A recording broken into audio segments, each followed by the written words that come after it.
4.7 IFM. Report! Bumaba o mano ng 20 pesos ang kada kilo ng karne ng baboy ayon sa ilang tindera sa pamilihang bayan ng Kalasyaw. Napansin naman umano nila ang lingguhang pabagong-bagong presyo ng karne ng manok kung ikukumpara sa karning baboy. Tapos yung manok 220. Tapos yung sa baka 380.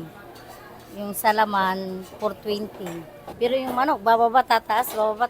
Hindi mo alam kung kailan bababa tapos kailan tataas. Sa ngayon mo maning mabenta. Sa ngayon, nasa 200 pesos hanggang 220 pesos ang bentahan sa kada kilo ng karne ng manok. Samantala, unti-unti na naman umanong sumisigla ang bentahan ng karne ng baboy ngayon kung ikukumpara nitong mga nakaraang linggo kahit pa nagsimula na ang panahon ng Kwaresma.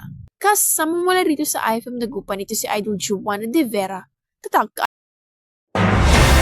IFM News. IFM News.